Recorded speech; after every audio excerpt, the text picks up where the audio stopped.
देख रहे हैं जय हिंद मीडिया। चैनल को सब्सक्राइब करें, खबरों को लाइक और शेयर करें। मुरादाबाद जनपद के थाना बिलारी में एक रोजा बीरमपुर गांव है। वहां से पुलिस को सूचना मिली कि एक महिला का शव ईख के खेत, ईख यानी गन्ने के खेत में पड़ा हुआ है। सूचना मिलने पर पुलिस मौके पर पहुंची और जो भी वरिष्ठ अधिकारीगण है वो भी मौके पर पहुंचे, जिनमें सीओ साहब में सब मौके पर पहुंचे और फॉरेंसिक टीम को बुलाया गया और शव की शिनाख्त करने का प्रयास किया गया। जो कि शव अज्ञात था उसका हमने शिनाख्त करने का प्रयास किया तो उसमें पता चला कि ये महिला अहरोला क्षेत्र बिलारी में ही पड़ता है, अहरोला गाँव, वहाँ की रहने वाली है और इसका नाम मंजू देवी है, पत्नी मनवीर सिंह। शव को नियमानुसार पंचनामा की कार्रवाई की और पोस्टमार्टम के लिए भिजवा गई। पोस्टमार्टम के बाद हमने उनके परिजनों को इनको सूचित किया और सूचित करने के बाद 11 तारीख को परिजनों ने तहरीर दी, उस पर हमने मुकदमा पंजीकृत किया। मुकदमा पंजीकृत करने के उपरांत हमने 5 टीमों का गठन किया, एक मेरे नेतृत्व में, एक सीओ साहब के नेतृत्व में, SHO साहब के नेतृत्व में और हमारी SOG और सर्विलांस टीम के नेतृत्व। इसमें हम सब ने मिलकर इस मर्डर केस को खोलने का हमने प्रयास किया। इसी में हमें इनके जो इसके हस्बैंड थे और इनके परिवारजन थे उनसे हमें इनकी एक डायरी मिली जिसमें ये पैसे का उधार देने का कार्य करती थी, ब्याज पे पैसा दिया करती थी। और बातचीत मतलब आगे छानबीन में पता चला कि ये आशा कार्यकर्ता भी थी और जो अपने पैसे जो भी इनकम होती थी उसको ब्याज पे देने का काम करती थी। तो इसी में इसने एक लिस्ट मिली जो उसमें कुछ व्यक्तियों के नाम मिले। हमने उनको थाने में बुलाकर पूछताछ की, जिसमें एक व्यक्ति पे हमें शक हुआ जिसका नाम था इंद्रकेश। उसके हमने क्षेत्र के हमने CCTV फुटेज भी खंगाले और इनकी CDR भी हमने चेक की।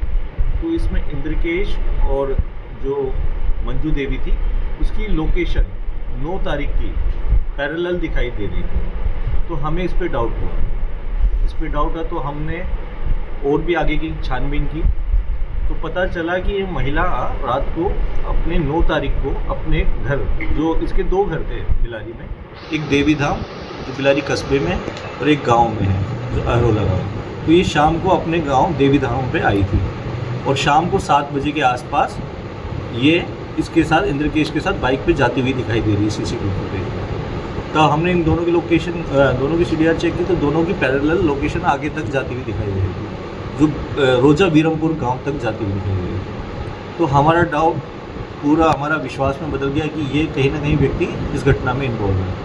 तब हमने इसको लेकर अच्छे से पूछताछ की तो इसने अपना जुर्म कबूल किया और इसने बताया कि इस घटना में इसके साथ इसका भतीजा है वो गगन भी शामिल था। आप लोग भी आ जाइए, आप लोग आए नहीं आए सर?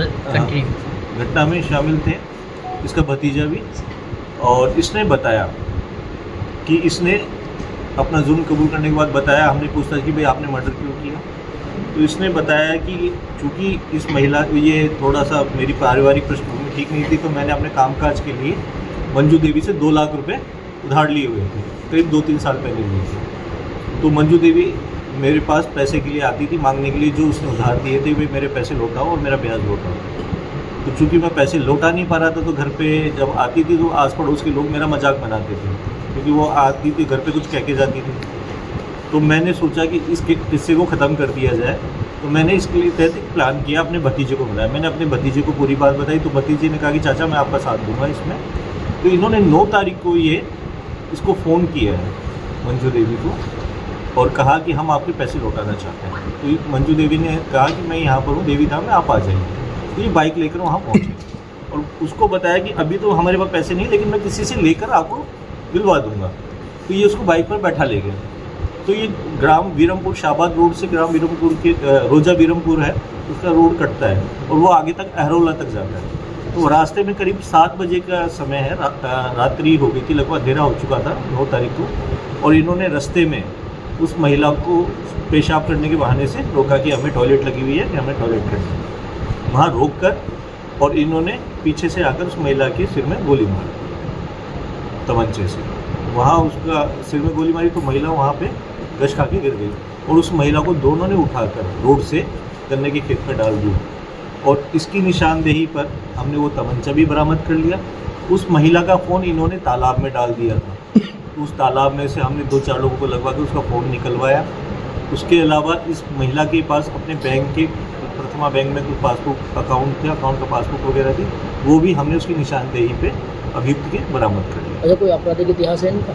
इसका आपराधिक इतिहास तो ऐसा कुछ नहीं है, बैंक तो पैसे का लेन देन का विभाग। ठीक है।